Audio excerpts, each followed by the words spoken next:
السلام علیکم، میں آپ کے ساتھ شامیہ صدیقی۔ تو آج ہم بات کر رہے ہیں اتراکھنڈ کی راجدھانی دہرادون میں ہیومن ویلفیئر کونسل دوارا مانوتا کا سندیش کانفرنس کا آیوجن، دھارمک استھلوں سے مانوتا کا سندیش دینے کی گئی اپیل، سماجی کاریہ کرتاؤں ایوم پترکاروں کو بھی کیا گیا سمانت۔ جی ہاں، ہم بات کر رہے ہیں مشہور اسلامک اسکالر مولانا سلمان نودی صاحب نے پھر سمپردائکتا ایوم نفرت کے علاج کو جدوجہد کا اعلان کرتے ہوئے کہا ہے کہ مانوتا یہی ہے کہ ہم ایک دوسرے کے سکھ دکھ میں ساتھ کھڑے ہوں، ایک دوسرے کے دھرم اور سندیش واہکوں کا آدر سمان کریں، سمیت دھارمک ودوان مندروں، مسجدوں، گرودواروں و چرچ سے ایک ساتھ محبت کا پیغام دیں تو نفرت پھیلانے والوں کے منصوبوں کو ناکام کیا جا سکتا ہے۔ اس موقع پر وبھن چھیتروں کے پرمکھ لوگوں کو سمرت چنھ دے کر سمانت بھی کیا گیا۔ یہ بات رویوار کو ہمالین ہوٹل دہرادون میں نیشنل ہیومن رائٹس کمیٹی و ہیومن ویلفیئر کونسل دوارا مانوتا کا سندیش پر آیوجت ایک کاریہ میں مولانا سلمان حسین نودی نے کہا ہے کہ آج ضرورت اس بات کی ہے کہ انسانیت کے پیغام کو عام کیا جائے۔ مکھیہ اتیتھی پورو جسٹس ڈاکٹر آنند وردھن نے کہا ہے کہ ہمیں اہنکار نے اندھا کر دیا ہے، ہمارا جیون دوسروں کی سیوا کے لیے سمرپت ہونا چاہیے تھا، مگر ہم اپنی جھوٹی شان کی خاطر نفرت پھیلانے تک سے گریز کر رہے ہیں۔ کاریہ کو بابا دھرمیندر سنگھ، نہند سنگھ بریلی، مولانا سلمان حسین نودی، ڈاکٹر تھامس ذیلی و ڈاکٹر آنند وردھن نے سمبودھت کیا۔ کاریہ کا ادیش سماج میں آپسی بھائی چارے کو لے کر انسانیت کا پیغام دینا تھا۔ کاریہ میں Ahmed Abdullah, doctor A R Khan, doctor Chandan Rao, Afaq Ali, Adil Farid, Bashir Ansari, Raj Kumar advocate, Parminder Singh, Sahil Madhu Puri, advocate عارف آدی موجود رہے۔ وہیں اس اوسر پر وبھن چھیتروں میں وشیش یوگدان دینے والے ویکتیوں کو بھی سمانت کیا گیا۔ سماجک چھیتر سے اشرف ہاشمی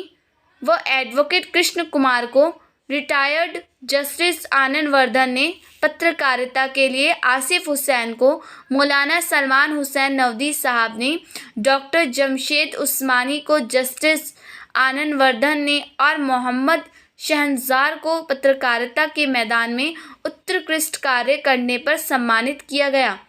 دیکھیے کیا کہتے ہیں مولانا سلمان ندوی صاحب امان اللہ عثمانی کی خاصیت۔ قل هو الله احد الله الصمد لم يلد ولم يولد ولم يكن له كفوا احد۔ میں اپنے مالک سے اور ایشور سے درخواست کرتا ہوں کہ مجھے شیطان سے حفاظت عطا فرما، اور میں اسی کے نام سے بات شروع کرتا ہوں جو بہت مہربان ہے، جو بہت ہی اپنی نعمت سے، اپنے فضل سے، اپنے کرم سے نوازتا ہے،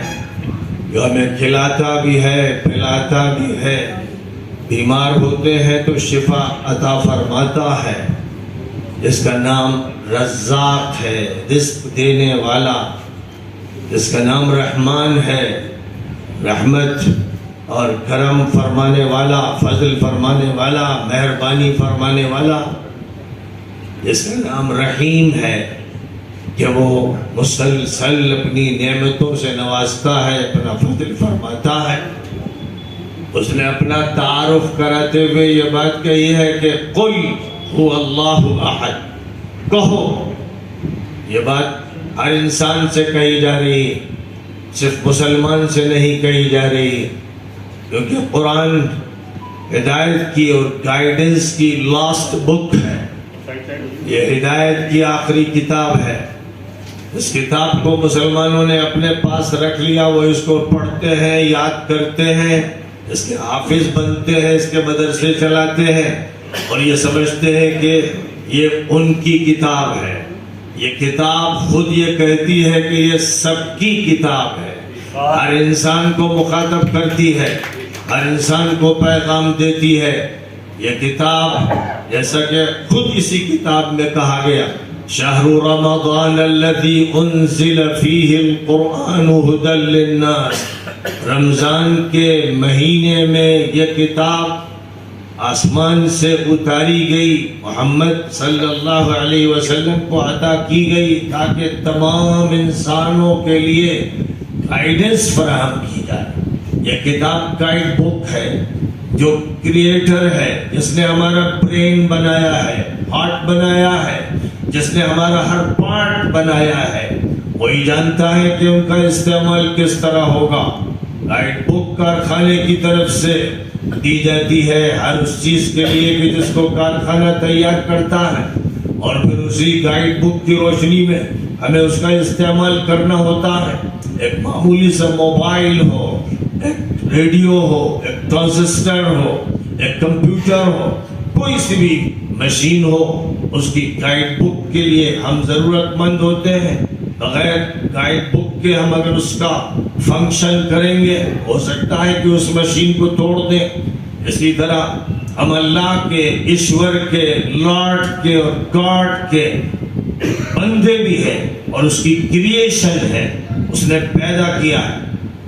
اس نے آسمانوں کو پیدا کیا ہے، گیلیکسیز کو پیدا کیا ہے، پلینٹس کو پیدا کیا ہے۔ زمین اس کی ہے، سمندر اس کا ہے، فضائیں اس کی ہے، بادشاہت اس کی ہے، شہنشاہی اس کی ہے،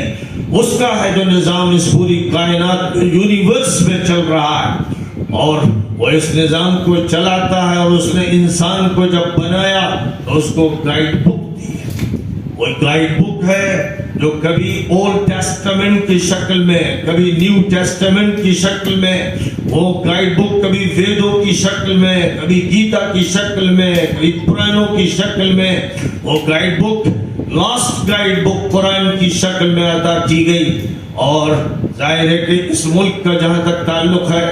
اس ملک کا گہرا تعلق ہے رام چندر جی سے، اس ملک کا گہرا تعلق ہے کرشن جی سے، اس ملک کا گہرا تعلق ہے گوتم بدھ جی سے۔ اس ملک کا ایک بہت بڑا طبقہ ہے جس کا تعلق ہے گرو نانک جی سے، اور اس میں کوئی شک نہیں کہ اس ملک کی بہت بڑی آبادی کا تعلق ہے محمد مصطفیٰ صلی اللہ علیہ وسلم سے۔ لیکن محمد صلی اللہ علیہ وسلم مسلمانوں کے میسنجر یا پرافٹ صرف نہیں ہے۔ ان سے یہ کہا گیا، قل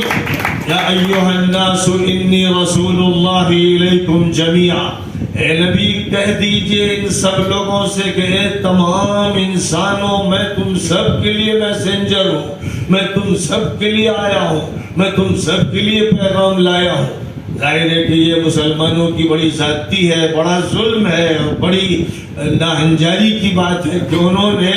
وہ امانت جو سب کے لیے تھی، وہ ٹرسٹ جس کا ٹرسٹی سب کو بنایا گیا تھا، اس کو اپنے پاس رکھ لیا، وہ اس کے مالک بن گئے۔ ان کو ذمہ داری دی گئی تھی کہ یہ ٹرسٹ ہر انسان تک پہنچا دو، کوئی بھید بھاؤ نہیں، کوئی چھوت چھات نہیں، کوئی اونچ نیچ نہیں، گورا ہو یا کالا ہو، یورپین ہو یا ایشین ہو یا امریکن ہو،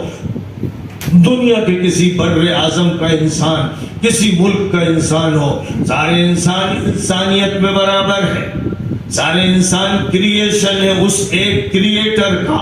اور اس نے یہ کہہ دیا کہ قل هو اللہ احد، کہہ دو کہ وہ ایشور ایک ہے، کہہ دو کہ ایشور ایک ہے، لارڈ ایک ہے، کہہ دو کہ اللہ ایک ہے، اور کہہ دو اللہ الصمد، وہ اللہ ہے جسے کسی کی ضرورت نہیں اور سب کو اس کی ضرورت ہے۔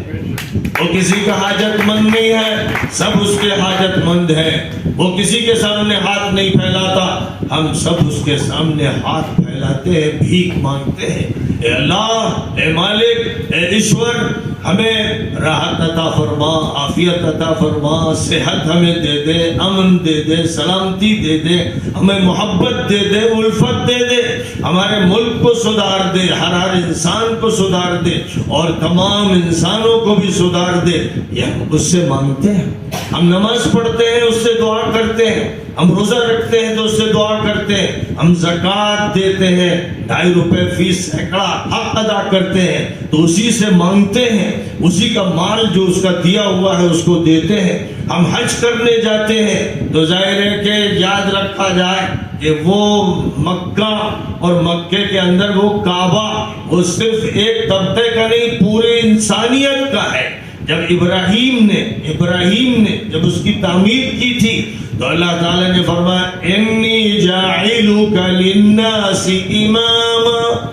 ابراہیم تمام انسانوں کے لیے میں تمہیں لیڈر بناتا ہوں, میں تمہیں قائد بناتا ہوں. تو وہ ابراہیم جن کے خاندان سے محمد صلی اللہ علیہ وسلم پیدا ہوئے, اور وہ ابراہیم جن کے خاندان سے ہمارے سامنے جوڈائزم بھی آیا اور کرسچینٹی بھی سامنے آئی, وہ ابراہیم جن کی بنیاد پر نسبت سے برہمن نے اپنے کو برہمن کہا اور ابراہیم کی طرف نسبت کرتے ہوئے ان کے تذکرے کیے. کبھی وہ آگ میں ڈالے گئے تھے تو ان کی آگ کو یاد کیا, اور کبھی نوح کے زمانے میں ایک طوفان آیا تھا تو اس کو یاد کیا. ویدوں میں ان کے تذکرے کیے گئے ہیں. اس طرح جتنی بھی کتابیں ہیں ان کا تعلق ہے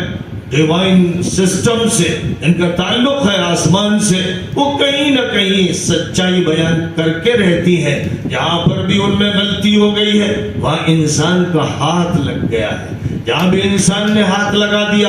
وہاں پر غلطیاں ہوئی, اور جہاں انسان نے ہاتھ نہیں لگایا اور ٹرانسلیشن میں کوئی غلطی نہیں کی ہے اور وضاحت صحیح طور پر کی ہے, وہاں پر وہ کتاب یونیورسل ٹروتھ بولتی ہے, سچائیوں کو بولتی ہے, حقیقتوں کو بولتی ہے. تو فرمایا گیا قل هو اللہ احد اللہ الصمد لم یلد ولم یولد. وہ ایشور, وہ مالک, نہ کسی کا باپ نہ کسی کا بیٹا, اس کی کسی سے رشتہ داری نہیں ہے, وہ تو سب کا کریٹر ہے, اس نے سب کو پیدا کیا. لم یلد ولم یولد ولم یکن لہ کفوا احد, کوئی اس کے برابر نہیں. وہ بھی یاد رکھیے کہ وہ جو مالک ہے جس کو ایشور کہا گیا, اور اس ملک میں سناتن دھرم اصل دھرم ہے. اس ملک میں جو اور نام رکھ لیے گئے ہیں سب جانتے ہیں, جتنے بھی ہسٹری سے واقف ہیں اور جتنے بھی اس بات سے واقف ہے کہ لفظ ہندو کا استعمال کس نے کیا, سندھو کا لفظ کیسے ہندو بنا, اور کس طرح پرشین لینگویج سے یہ لفظ منتقل ہوا اور اس کے بعد اس کا استعمال کیا گیا. چاہے جواہر لال نہرو جی ہو ڈسکوری آف انڈیا میں بات کہتے ہو, چاہے موہن بھاگوت جی آج کے ہو, وہ سب یہ کہتے ہیں کہ ہندو مذہب کا نام نہیں ہے, مذہب کا عنوان نہیں ہے, وہ ایک سنسکرتی ہے, وہ ایک کلچر ہے, وہ ایک ثقافت ہے, وہ یہاں کی ایک تہذیب ہے. ہم یہ بولیں گے کہ سناتن دھرمی بننا چاہیے, اور سناتن دھرمی کا مطلب وہ مذہب جو چلا آ رہا ہے جب سے انسان اس روئے زمین پر آیا. سب سے پہلا انسان آدم جو جنت سے اس زمین پر اتارا گیا, اور ان کی بیوی حوا جو اس زمین پر آئی, ان سے جو سلسلہ چلا ہے, کریٹر نے جو ان کو بتایا طریقہ جس کو انہوں نے اختیار کیا, وہی ہے سناتن دھرم, وہی ہے اسلام, اور وہی ہے سچے معنی میں ہر مذہب کی روح اور ہر مذہب کا سلسلہ. ہمیں وہاں سے جڑنا ہے. اگر کوئی وہاں سے کٹ جاتا ہے تو اس کا مطلب وہ اپنا جو نسب ہے انسانوں سے, جو انسان جڑتے آدم اور حوا تک پہنچتے ہیں, وہ اپنے نسب کو کاٹ لیتا ہے, اور جو اپنے نسب کو کاٹ لیتا ہے تو خطرہ ہے کہ کہیں ڈاروینزم کا وہ شکار نہ ہو جائے اور یہ مانے کہ ہمارے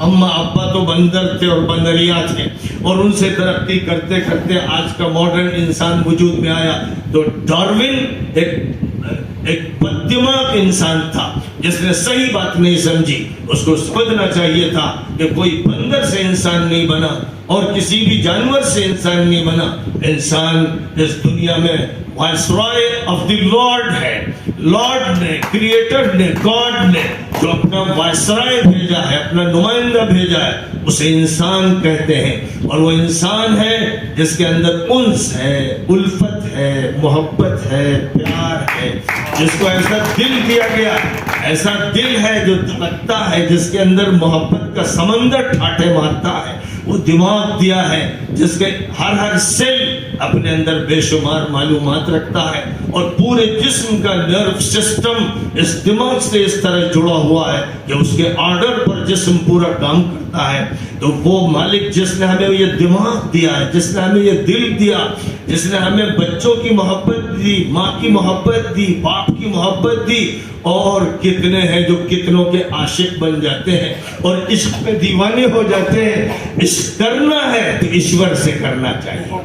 عشق کرنا ہے تو اللہ سے کرنا چاہیے۔ اور میں والذین آمنوا اشد حبا للہ، جو ماننے والے جو ایشور کو مانتے ہیں، لاڈ کو مانتے ہیں، اللہ کو مانتے ہیں، وہ تو اس کے دیوانے ہوتے، فریفتہ ہوتے، شیدائی ہوتے، اور بس وہ اسی کی محبت میں اسی کا ذکر کرتے رہتے ہیں۔ ہمارے جو بزرگان،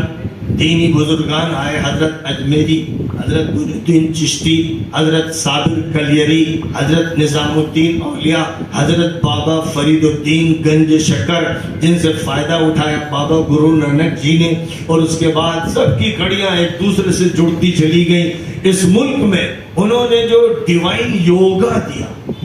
آج یوگا کی بات ہو رہی، دنیا بھر میں ہو رہی، لیکن جو ڈیوائن یوگا انہوں نے دیا، اس سے اتنے دل روشن ہوئے، اتنے دماغ روشن ہوئے، اتنے لوگوں کو ہدایت ملی، اور لوگ بس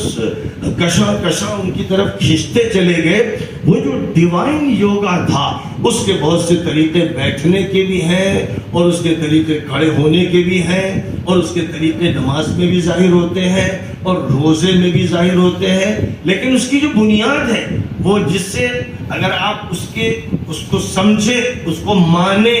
اور اپنے ان بزرگوں، سنتوں، مہنتوں سے تعلق قائم کرتے ہوئے اپنے ایشور سے تعلق قائم کریں۔ اگر آپ چاہیں تو میں یقین کے ساتھ کہتا ہوں، سب لوگ موجود ہیں بابا جی، یقین کے ساتھ کہتا ہوں، یقین کے ساتھ کہ آپ کو اگر سکون نہیں مل رہا ہے، آپ بے چین ہیں، آپ کے اوپر سائیکولوجیکل کوئی ایفیکٹ آیا ہوا ہے، اور آپ ادھر ادھر حیران ہیں، اور جب علاج کرتے ہیں، ڈاکٹروں کے پاس جاتے ہیں اور سکون نہیں ملتا، کسی کے پاس تعویذ گنڈا لیتے ہیں اور سکون نہیں ملتا، تو میں آپ سے کہتا ہوں، رات میں اکیلے تنہائی میں کہیں بیٹھ جائیے،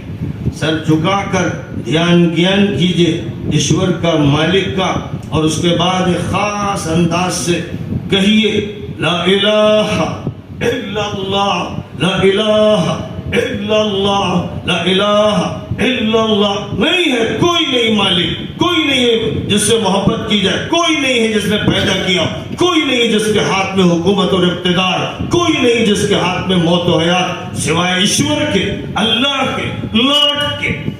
یہ بات جب وہ کہتا ہے تو پہلے کہتا ہے لا الہ، نہیں ہے کوئی نہیں جس کے پاس طاقت، کوئی نہیں جو بارش برسا سکے، کوئی نہیں جو آندھی لا سکے، کوئی نہیں جو سکون عطا کر سکے، کوئی نہیں ہے جو محبت دے سکے، کوئی نہیں جو ہدایت دے سکے، الا اللہ، سوائے ایشور کے، اللہ کے، لاڈ کے، گاڈ کے۔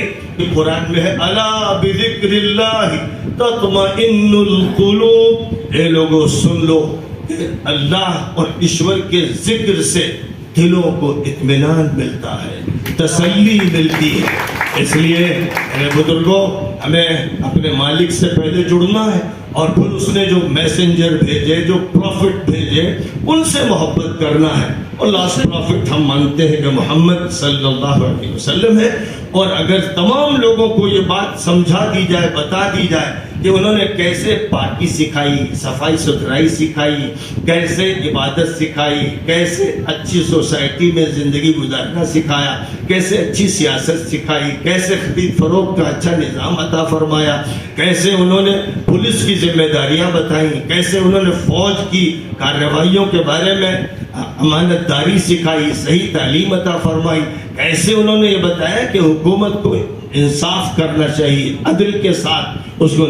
نظام قائم کرنا چاہیے، کیسے انہوں نے کیریکٹر کی بلڈنگ کی، کیسے محبت ایسی عطا کی کہ اپنے پڑوسی کا خیال رکھو، تمہارے گھر میں کچھ اچھا پکے تو اس کے یہاں بھیجو، اور اس کی جو مدد کر سکتے ہو، ہر غریب کی، ہر مسکین کی، ہر پریشان حال کی، ہر بیوہ کی، ہر یتیم کی مدد کرو۔ اور یہ فرمایا کہ جو یتیم کی مدد کرے گا اور اس کی کفالت کرے گا، اس کی خبرگیری کرے گا، اس پر خرچ کرے گا، وہ میرے ساتھ جنت میں ایسا ہوگا جیسے دو انگلیاں،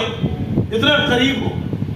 وہ میرے ساتھ اتنا قریب ہوگا، جو یتیم کا خیال رکھے گا، جو بیوہ کا خیال رکھے گا، جو عورت کی عزت کرے گا، اور جو کسی بھی شخص کو اذیت نہیں پہنچائے گا، تکلیف نہیں پہنچائے گا، نقصان نہیں دے گا، جو کنسٹرکٹیو کام کرے گا، ڈسٹرکٹیو کاموں سے بچتا رہے گا، اور جو یہ چاہے گا کہ ملک ایک چمن بن جائے، ایک گلستان بن جائے اور یہاں اچھے پھول کھلتے ہو، تو اس کے لیے کسی وقت تیار نہیں ہوگا کہ کسی پر ظلم ہو۔ جب مکہ مکرمہ میں بعض لوگوں پر ظلم ہوا تو کچھ لوگ جمع ہوئے کہ ہم کسی پر ظلم نہیں ہونے دیں گے، تو محمد صلی اللہ علیہ وسلم بھی ان کے ساتھ شامل ہوئے، ایک پیکٹ کیا گیا کہ یہاں پر کسی انسان پر ظلم نہیں ہونے دیا جائے گا، ظالم کا ہاتھ پکڑیں گے، مظلوم کی مدد کریں گے۔ یہ وہ پیکٹ تھا جو محمد صلی اللہ علیہ وسلم نے انسانیت کے لیے کیا تھا، مانوتا کے لیے کیا تھا، عدل و انصاف کے لیے کیا تھا۔ آج بھی ہمارے ملک کو اسی پیکٹ کی ضرورت ہے کہ ہم یہ طے کر لیں کہ ہم ظلم نہیں ہونے دیں گے، ہم ظلم نہیں ہونے دیں گے۔ آپ کو معلوم ہو یا نہ ہو، جو بھی ظلم ہوتا ہے، ایجپٹ میں ہو، ٹیونیشیا میں ہو، الجیریا میں ہو، عراق میں ہو، سیریا میں ہو، میں وہ فرد ہوں اس ہندوستان میں جو اس ظلم کے خلاف شعلہ بار تقریریں کرتا ہوں، میں ان ظالموں کے خلاف تقریریں کرتا ہوں جو ہمارے ہم مذہب ہیں، مسلمان ہیں، لیکن جو خون بہاتے ہیں لوگوں کا، جیلوں میں ڈالتے ہیں۔ میرا کہنا ہے کہ ظلم مت کرو، عدالت کی صحیح ایمان والی، امانت داری والی کارروائی ہونے دو، اور وہ جج صاحبان کی ذمہ داری ہے کہ وہ عدل و انصاف کی ترازو سے کبھی پیچھے نہ ہٹنے پائیں، پورے انصاف کے تقاضے پورے کر کے اگر کوئی سزا کا مستحق ہے تو اسے سزا دو، لیکن ظلم کر کے اگر تم خوش ہو کہ ہم دوسروں کو دبا دیں گے، کچل دیں گے، اٹھنے نہیں دیں گے، خدا کی قسم کھا کے کہتا ہوں کہ حکومتیں ٹوٹ جائیں گی، طاقتیں برباد ہو جائیں گی، حق کا بول بالا ہوگا،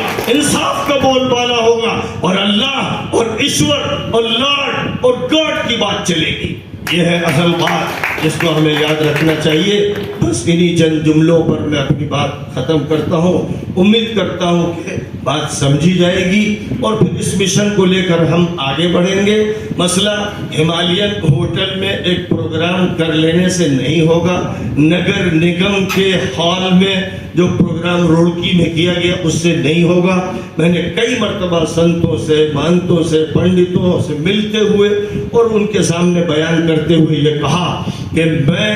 لکھنؤ میں اپنی بڑی تعلیم گاہ کے اندر جو بڑا کالج ہے اس میں بڑی مسجد ہے، میں وہاں ہندوؤں کو بلاتا ہوں، سکھوں کو بلاتا ہوں، تمام لوگوں کو بلاتا ہوں کہ آئیے یہاں پر بات کریں، اور ہم آپ سے کہتے ہیں کہ آپ ہمیں مندر میں بلائیے، گردوارے میں بلائیے، چرچ میں بلائیے، اور جب تک وہاں نہیں پہنچیں گے بات نہیں پہنچے گی، دو چار آدمیوں کے جمع ہونے سے کام نہیں ہوگا۔ اس لیے جج صاحب میں آپ سے یہ کہوں گا کہ نیشنل ہیومن رائٹس کی جو کمیٹی آپ نے بنائی ہے اور ہمارے ڈاکٹر محسن عثمانی صاحب نے جو ہیومن ویلفیئر کونسل بنائی ہے، ہم لوگ یہ طے کریں کہ ایک ڈپوٹیشن بنائیں گے اور پھر ہریدوار کے ہر مندر میں جائیں گے، اجودھیا کے ہر مندر میں جائیں گے، وارانسی کے ہر مندر میں جائیں گے، اور لکھنؤ اور دلی اور حیدرآباد کی ہر مسجد میں جائیں گے۔ ہم مولاناؤں سے ملیں گے، پیروں سے ملیں گے، بزرگوں سے ملیں گے، سنتوں سے ملیں گے، مہنتوں سے ملیں گے، پنڈتوں سے ملیں گے، اور گرو گھران سے تعلق رکھنے والے بزرگوں سے ملیں گے۔ یہ کام جب ان کے پلیس پر ہوگا، ان کے اسپاٹ پر ہوگا تو دھوم مچ جائے گی، پورے ملک میں دھوم مچ جائے گی۔ اس لیے میں درخواست کروں گا کہ آپ اپنی قیادت میں ایک ڈپوٹیشن تیار کیجئے اور پھر ہم لوگ چلیں، مندروں میں چلیں، مسجدوں میں چلیں، چرچوں میں چلیں، گردواروں میں چلیں۔ جس دن یہ کام انڈیا میں شروع ہو جائے گا تو آپ دیکھیں گے کہ ایک انقلاب برپا ہو جائے گا۔